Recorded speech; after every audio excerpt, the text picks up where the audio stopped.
ഭാവരസങ്ങൾ പൊഴിക്കുന്ന നടന നേരങ്ങളിലൂടെ red carpet. ഇന്നത്തെ നമ്മുടെ red കാർപ്പറ്റിൽ നമ്മുടെ അതിഥിയായിട്ട് വരുന്നത് മലയാളികളുടെ മനസ്സിൽ അവരുടെ സ്വന്തം മീനാക്ഷിയായ അഭിനേത്രി, നമ്മുടെ എല്ലാം ഫേവറേറ്റ് ആയിട്ടുള്ള Binduja Menon. So let's welcome Binduja Menon.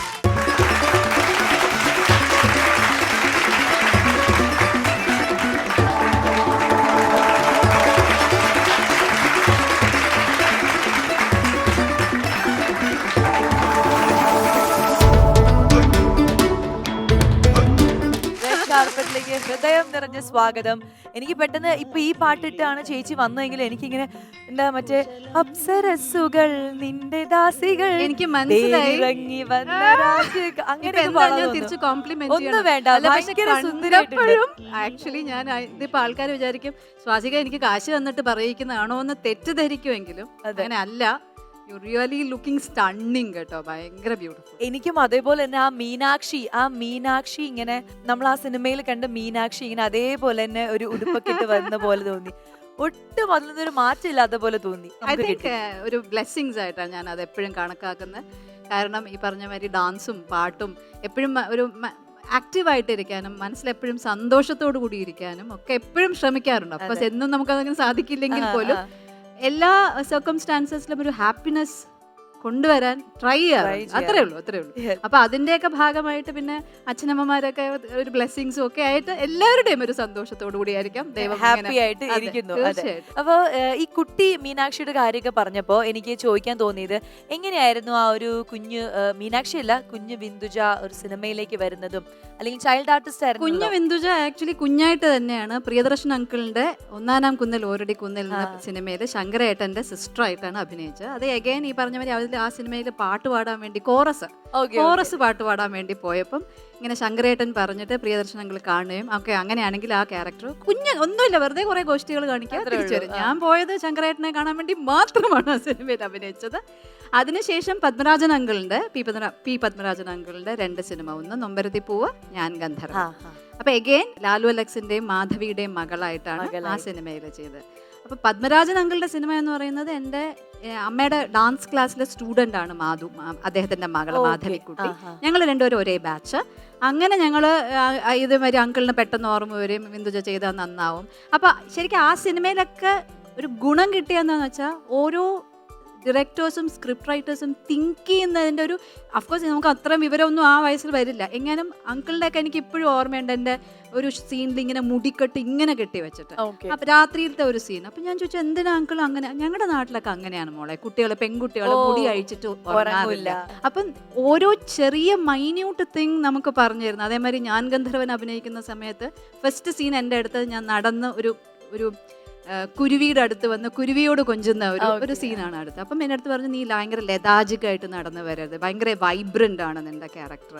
അപ്പോൾ ഇതൊക്കെ നമുക്ക് അന്ന് പറഞ്ഞു തരുമ്പോൾ നമുക്ക് ആക്ച്വലി അതിന്റെ ഒരു അംശമേ നമ്മൾ എടുക്കുന്നുള്ളൂ മനസ്സിലോട്ട്. അപ്പം ചെയ്തു കഴിഞ്ഞു. പക്ഷെ ഇപ്പം നമ്മൾ തിരിഞ്ഞ് ആലോചിക്കുമ്പം ഓരോ മൈന്യൂട്ട് കാര്യങ്ങൾ പോലും പറഞ്ഞു തരാനുള്ള, ഈവൻ ഇപ്പം ഫോർ എക്സാമ്പിൾ പറയുകയാണെങ്കിൽ പവിത്രത്തിലെ ചേട്ടച്ചൻ്റെ കൂടെ ചെയ്ത ഒരു പെർട്ടിക്കുലർ സീൻ, അതായത് ചേട്ടച്ചൻ ഞാൻ കോളേജിലൊക്കെ ജോയിൻ ചെയ്തതിന് ശേഷം ഇങ്ങനെ ഇരുന്ന് മുടി ബ്രഷ് ചെയ്യണം. അപ്പം എൻ്റെ കയ്യിലുണ്ടായിരുന്ന ഒരു സാധാരണ ചീപ്പായിരുന്നു. ഒരു ഫ്രാക്ഷൻ ഓഫ് എ സെക്കൻഡ് കഴിഞ്ഞപ്പോൾ ചേട്ടച്ചൻ ചോദിച്ചു, മോളെ ഒരു ബ്രഷ് ആണെങ്കിൽ കുറച്ചും കൂടി അതിനൊരു വ്യത്യാസം, ഇതിൽ ഹ്യൂജ് ഡിഫറൻസ് ഉണ്ടോ എന്ന് ചോദിച്ചാൽ ഇല്ല. പക്ഷെ ഒരു കോളേജിൽ പോകുന്ന ഒരു കുട്ടി ചീപ്പായിരിക്കില്ല, ബ്രഷ് ആയിരിക്കും, മറ്റേ നോർമൽ കോംബ് ആയിരിക്കില്ല ഉപയോഗിക്കുന്നത്, ഒരു കുറച്ചും കൂടി സ്റ്റൈലിഷ് ആവും എന്ന് വെച്ചാൽ ആ ക്യാരക്ടർ വൈസും അങ്ങനെയാണ്, ഗ്രാജുവലി സ്റ്റൈലിഷ് ആവുന്ന ഒരു ക്യാരക്ടർ. അപ്പം വളരെ ചെറിയ കാര്യങ്ങൾ പോലും അവർ ശ്രദ്ധിക്കുന്നത് കൊണ്ടാണ് ഇത്രയും ലെജൻഡറി ആക്ടേഴ്സ് ആയിട്ട് അവർ നമ്മുടെ മുമ്പിൽ ഇങ്ങനെ വിരാജിച്ച് നിൽക്കുന്നത്.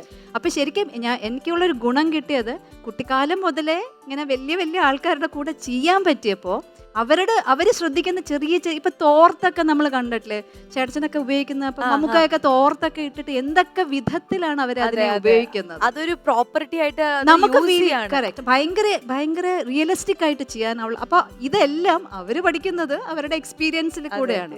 ഐ തിങ്ക് അതൊരു മഹാഭാഗ്യമായിട്ട് ഞാൻ എപ്പോഴും ചിന്തിക്കാറുണ്ട്. ഇവരുടെയൊക്കെ കൂടെ ഒരു സ്റ്റാർട്ടർ എന്ന രീതിയിൽ തുടങ്ങാൻ പറ്റും. ആ കുഞ്ഞ് ചൈൽഡ് ആർട്ടിസ്റ്റ് ആയിട്ട് വന്നു. അതിനുശേഷം നമ്മുടെ പവിത്രം എന്ന സിനിമയിലെ മീനാക്ഷി എന്ന് പറഞ്ഞ ക്യാരക്ടർ ഇത്ര വർഷം എല്ലാവരും വിചാരിച്ചു വെച്ചിരിക്കുന്ന പോലെ ഞാൻ 91 കലാതിലകമായപ്പം അന്നൊരു കാലഘട്ടത്തില് കലാതിലകമായിട്ടുള്ള സിനിമയിലേക്ക് പോകുന്നത്. ശരിക്കും ഞാൻ കഴിഞ്ഞ് മഞ്ജു കഴിഞ്ഞത് ഐ തിങ്ക് ദിവ്യ, അങ്ങനെ നവ്യ, അങ്ങനെ എല്ലാ ആ ഗ്രൂപ്പിലുള്ളവരെല്ലാരും കാവ്യ, എല്ലാവരും സിനിമയിലോട്ടുള്ള ഒരു ചവിട്ടുപടിയായിട്ട് ഡാൻസിനെയും പക്ഷെ ഞാൻ അങ്ങനെയേ അല്ല. എല്ലാവരും ധാരണ അങ്ങനെയാണെങ്കിൽ അങ്ങനെയല്ല. ഞാൻ ശരിക്കും പ്രീ ഡിഗ്രി ഫസ്റ്റ് ഇയർ കഴിഞ്ഞപ്പോഴാണ് സിനിമയിലേക്ക് രാജീവേട്ടൻ അഗൈൻ ഫാമിലി ആയിട്ട് വളരെ അറ്റാച്ച്ഡ് ആയിട്ടുള്ള ഒരു വ്യക്തിയാണ്. രാജീവേട്ടൻ്റെ മകള് അമ്മയുടെ അടുത്താണ് ഡാൻസ് പഠിക്കുന്നത്. അപ്പൊ അങ്ങനെയൊക്കെ ഒരു ഫാമിലി കണക്ഷൻ ഉണ്ട്. രാജീവേട്ടൻ ഇങ്ങനെ ഒരു സിനിമയിലേക്ക് വിളിക്കുമ്പോൾ ഇതൊരു ഐക്കോണിക് സിനിമയാണെന്നോ ഇത്രയും വലിയ പ്രഗത്ഭരായിട്ടുള്ള കലാകാരന്മാരുടെ കൂടെ ഞാനൊരു തുടക്കക്കാരി ആവുമെന്നോ, അല്ലെങ്കിൽ ഒരുപാട് ഈവൻ ക്രൂ നമ്മൾ നോക്കിയാലും സന്തോഷവൻ,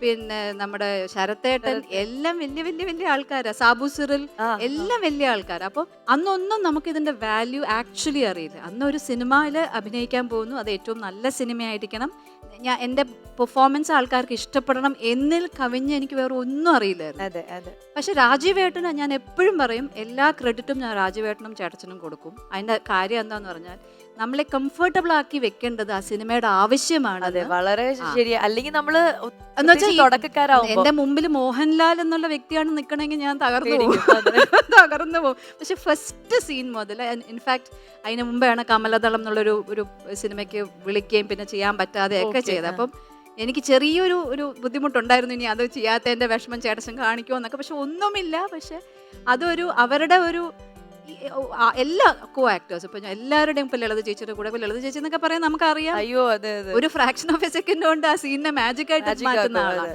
പക്ഷെ അവരുടെയൊക്കെ കൂടെ നിന്നപ്പോ അവരിലേക്ക് ഉയർത്താൻ ശ്രമിച്ചു. അത് എന്നെ ഒരുപാട് കംഫർട്ടബിൾ ആക്കിയിട്ടുണ്ട്. അതുകൊണ്ടാണ് ആ സിനിമ ഇന്നും ഞാൻ വിശ്വസിക്കുന്നു എൻ്റെ പെർഫോമൻസിൽ ആരെങ്കിലും നന്നായി എന്ന് പറയുന്നതിന്റെ ഫുൾ ക്രെഡിറ്റ് രാജീവേട്ടനും എന്റെ കൂടെ. ലാലേട്ടനെ ഇപ്പോഴും ചേട്ടച്ചാന്നാണോ വിളിക്കുന്നത്? എപ്പോഴും ചേട്ടച്ചാന്നാണ്. ആണോ? എനിക്ക് തോന്നുന്നു ലാലേട്ടനെ നമ്മളെല്ലാ മലയാളികളും ലാലേട്ടാന്നാ വിളിക്കുന്നത്. ആകെ ഓരോ വ്യക്തിയായിരിക്കും ഞാൻ അന്ന് സിനിമയിൽ അഭിനയിക്കുന്ന സമയത്തും ലാൽ സാറിനോ പിന്നെ ലാലേട്ടാന്നോ ഒന്നും ഞാൻ വിളിച്ചില്ല. അന്ന് മുതൽ ഞാൻ ചേട്ടച്ചാന്ന് തന്നെയാണ് വിളിക്കുന്നത്. ഇന്നും സംസാരിക്കുമ്പോഴും ഞാൻ ആലോചിക്കും, കറക്റ്റ് ചെയ്യണം, സംസാരിക്കുമ്പം കറക്റ്റ് ചെയ്തിട്ട് വേണം സംസാരിക്കാൻ. പക്ഷെ എഗെയിൻ ഫ്ലുവന്റ് ആയിട്ട് വരുന്നത് ചേട്ടച്ചാന്നാണ്. അതെ, അതെനിക്ക് തോന്നുന്നു അത് ചേച്ചിയുടെ ഒരു ഭാഗ്യമാണ്. കാരണം ലാലേട്ടൻ അത്ര ക്ലോസ് ആയിട്ട് ചേട്ടച്ച എന്ന് വിളിക്കാൻ പറ്റുന്നത് ഭയങ്കര. ഇപ്പൊ നേരിട്ട് കണ്ടപ്പോഴും ചേട്ടച്ച എന്ന് പറഞ്ഞു തന്നെയാണ് ഞാൻ സംസാരിക്കാൻ തുടങ്ങിയത്. അപ്പൊ ചേച്ചി ഒരു ഡാൻസറാണ് വരാൻ പോകുന്നത്, അതുകൊണ്ട് ഭയങ്കര ഹാപ്പി ആയിരിക്കും. എക്സ്ട്രീംലി ഹാപ്പിയാണ്. കാരണം ഡാൻസ് കാണാൻ പറ്റുന്ന ഒരു അവസരവും മിസ് ചെയ്യില്ല. ഈ ഡാൻസ് പ്രത്യേകിച്ച് യങ് ജനറേഷൻ വളരെ ടാലന്റഡ് കുട്ടികൾ. അതെ, ഈ ഒരു ഡാൻസിൽ കുറച്ച് എന്തൊക്കെയോ ഒരു ഐറ്റം വരാനുണ്ട്, സർപ്രൈസ് എലമെന്റ്സ്. അതെ, അപ്പൊ നമുക്ക് എന്തായാലും വളരെയധികം സ്നേഹത്തോടെ സ്വാഗതം ചെയ്യാം അഞ്ജന.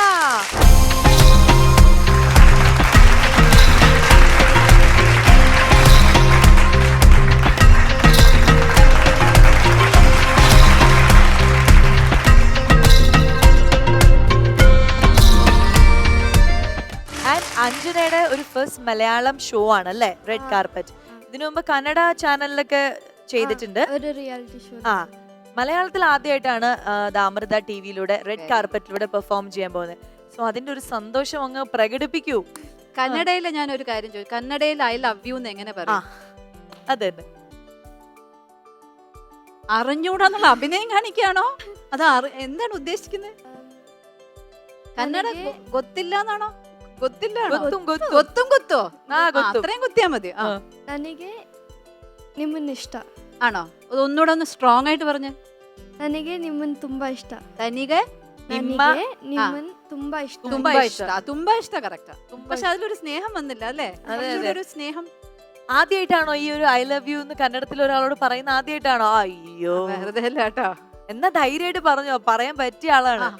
എനിക്ക് ತುಂಬಾ ಇಷ್ಟ. അയ്യോടാ, താങ്ക് യു. അപ്പൊ ഇന്ന് എന്ത് സ്പെഷ്യൽ ഡാൻസ് ആണെന്ന് എന്താണ് പെർഫോം ചെയ്യാൻ പോകുന്നത് നമുക്ക് വേണ്ടിട്ട്? ഇതൊരു സെമി ക്ലാസിക്കൽ ഡാൻസ് ആണ്. ഓൾമോസ്റ്റ് ക്ലാസിക്കലാ. അതിനൊപ്പം പ്രോപ്സ് യൂസ് ചെയ്യുന്നുണ്ട്. പോട്ട് കുറച്ച് തലയിൽ വെക്കാനും കയ്യിൽ പിടിക്കാനും ഒക്കെ. അങ്ങനെ. ആരാ കൊറിയോഗ്രാഫി ചെയ്ത്? അത് ഭയങ്കര വെരി ഗുഡ്. അപ്പം യു ലൈക്ക് കൊറിയോഗ്രാഫിംഗ് ആണോ? പല പാട്ടുകൾ എടുത്ത് ചെയ്യാറുണ്ടോ? ഓ, വെരി ഗുഡ്, വെരി ഗുഡ്. അപ്പം സകലകല വല്ലഭിയാണ്. നമുക്ക് അമ്മയെ കൂടി ഒന്ന് പരിചയപ്പെടാം അല്ലേ? യെസ്, നമസ്കാരം, റെഡ് കാർപ്പറ്റിലേക്ക് സ്വാഗതം. എന്താ ചേച്ചിയുടെ പേര്? പ്രിയ. അപ്പൊ പറയൂ, ബാംഗ്ലൂരിൽ നിന്ന് നമ്മുടെ റെഡ് കാർപ്പറ്റിന്റെ ഷോയിലേക്ക് വന്നിരിക്കുകയാണ്. എന്താണ് വരാൻ എന്തെങ്കിലും ഒരു പ്രത്യേക കാരണം ഉണ്ടോ? ഞങ്ങൾക്ക് ഞങ്ങളുടെ ഒരു ഫാമിലി മെമ്പർ പറഞ്ഞു ഇങ്ങനെ റെഡ് കാർപ്പറ്റ് പ്രോഗ്രാം ഉണ്ട്, ആ. മോൾക്ക് അതിൽ ഇത് കൊടുക്കും, അപ്ലൈ ചെയ്യൂ എന്ന് പറഞ്ഞു. ആ, അത് ചെയ്തു. ഒരു 2 ആഴ്ചക്കുള്ളിൽ വിളിച്ചപ്പോൾ ഭയങ്കര ഹാപ്പിയായി. സന്തോഷായി. ആ. എക്സാം എല്ലാം കഴിഞ്ഞിരിക്കുന്ന ടൈമായിരുന്നു. പിന്നെ കൊറോണയുടെ പ്രശ്നമുണ്ട് ട്രാവലിങ്ങിന്, ആഹാ. എന്നാലും കുഴപ്പമില്ല. ഇത്രയും നല്ലൊരു ഓപ്പർച്യൂണിറ്റി കിട്ടുമ്പോൾ അതെ, ആൻഡ് ഇന്ന് തീർച്ചയായിട്ടും. നിങ്ങളുടെ ഭാഗ്യാണ് മാമിന്റെ കൂടെ. പ്രിയ ഡാൻസ് ഒക്കെ ചെയ്തിരുന്നോ? ഞാൻ ഒരു വർഷം കുറച്ച് കുറച്ചൊരു പഠിച്ചു. ഡാൻസിനോടുള്ള ഒരു ഇഷ്ടം മുഖത്ത് ഞാൻ കാണുന്നുണ്ട്. എനിക്ക് ഭയങ്കര ഇഷ്ടമാണ്, ചെറുത് തൊട്ടേ ഭയങ്കര ഇഷ്ടമാണ്. പിന്നെ കല്യാണം കഴിഞ്ഞിട്ടാ പഠിച്ചത്. Very good. അത് ഒന്നുകൂടെ സന്തോഷം, ഒന്നും കൂടി സന്തോഷം. Wow. കുറച്ച് പഠിച്ചു. പിന്നെ അപ്പൊ ഇപ്പൊ നിർത്തി. എനിക്കൊരു അതെന്താ അങ്ങനെ? അങ്ങനെ. ആക്സിഡന്റ് ആയപ്പോ പിന്നെ പക്ഷെ ഏറ്റവും നല്ല എക്സസൈസ് ആണ്, മനസ്സിനും ശരീരത്തിനും ഏറ്റവും വലിയ നല്ല ഇല്ല, മോള് എക്സസൈസ് എപ്പോഴും പറയും. അതൊരു തപസ്യയാണ്. അപ്പം ശരിക്കും ഇഷ്ടമുള്ളവരെ തീർച്ചയായിട്ടും പഠിക്കണം എന്നാണ് എൻ്റെ ഏറ്റവും വലിയ ആഗ്രഹം. അതുകൊണ്ട് കാല് വയ്യ കൈ വയ്യ എന്നൊന്നും വിചാരിക്കണ്ട കേട്ടോ. നല്ലോണം മോളുടെ കൂടെയും ചെയ്യണം, അപ്പൊ അവൾക്കും ഒരു മോട്ടിവേഷൻ ആണല്ലോ. തീർച്ചയായും. Very good. അപ്പൊ എനിക്ക് ഭയങ്കര സന്തോഷമാണ് ഈ അച്ഛനമ്മമാര് കുട്ടികളെ ഏറ്റവും കൂടുതൽ പ്രൊമോട്ട് ചെയ്യുക. പ്രത്യേകിച്ച് ഡാൻസിനും പാട്ടിനും ഒക്കെ കുറച്ച് എക്സ്പെൻസീവ് ആണല്ലോ. അതെ, അവളുടെ അച്ഛനും ഭയങ്കര സപ്പോർട്ടിങ് ആണ്, Very എവിടേക്ക് lovely to കൊണ്ടുപോകാനെല്ലാം ഭയങ്കര സപ്പോർട്ട്. വളരെ സന്തോഷം. അപ്പൊ അദ്ദേഹം വന്നിട്ടില്ല, എന്നാലും ഞങ്ങളുടെ ഒരു ബിഗ് ഹായ്. അതെ. എന്താ അച്ഛന്റെ പേര്? പ്രസാദ്. പ്രസാദ്. എല്ലാം ഒരു ഡൗട്ടാണ്. അല്ല കറക്റ്റ് അല്ലേ? ആ ഒരു ടെൻഷൻ ആയിട്ടാണോ? അല്ല. കളി അല്ല, ഏറ്റവും ബെസ്റ്റ് ആയിട്ടാ കളിക്കാൻ പോണേ. ഞങ്ങൾ രണ്ടുപേരും കാത്തിരിക്കണം, നമ്മുടെ പ്രേക്ഷകരും കാത്തിരിക്കണം. അപ്പം you will do your best അല്ലേ? ആ വെരി ഗുഡ്. അപ്പൊ ഓൾ ദി വെരി ബെസ്റ്റ്.